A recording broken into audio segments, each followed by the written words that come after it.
जेव्हा सुनेत्रा पवार अमित शहाना भेटल्या किंवा पंतप्रधानांना भेटल्या, आता त्या एनडीएचा घटक पक्ष आहे त्यांचा जो पक्ष राष्ट्रवादी अजित पवारांचा. त्यामुळे एनडीएचा घटक पक्ष असल्यामुळे केंद्रातही एनडीएला पाठिंबा आहे त्यांचा. एक आमदार खासदार आहेत सुनील तटकरे, राज्यात त्यांचे 41 आमदार आहेत. त्या उपमुख्यमंत्री झाल्या आहेत. त्यामुळे त्यांनी पंतप्रधानांना जे एक कर्टसी भेट असते, सदिच्छा भेट म्हणतो त्या पद्धतीची आहे. आणि पदभार त्यांनी अशा विपरीत परिस्थितीत स्वीकारला की त्यांच्या पतीचं निधन झालंय. त्यामुळे तो पदभार स्वीकारल्यानंतर काही काळानंतर एक दिल्लीला औपचारिक बैठकीसारखंच ते आहे. म्हणजे अनौपचारिक भेटल्यात, पण ती एक फॉर्मलच ती आहे, की त्यांनी जाऊन एक सदिच्छा भेट घेतलेली आहे मोदीची. आणि त्याला काही ऑफिशियल कामकाज नाहीये. म्हणजे उपमुख्यमंत्र्याला महाराष्ट्राच्या काही दिल्लीच्या पंतप्रधानांकडे काही काम आहे अशातला भाग नाहीये. परंतु त्या गेल्यात, तर आपण पदभार स्वीकारला तर एक पहिल्यांदा आपलं भेटून यावं नुसतं. एक भेट आपली असावी एवढ्यापुरतंच ते आहे.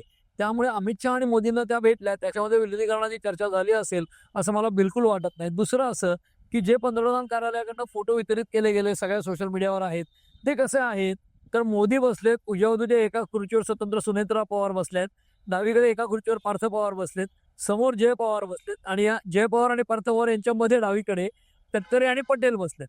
तर अशा प्रकारची जर मीटिंग 10 मिनिटं, 15 मिनिटं, अर्धा तास झाली असेल, तर मला वाटत नाही की त्याच्यात विलिनीकरणाची चर्चा होईल.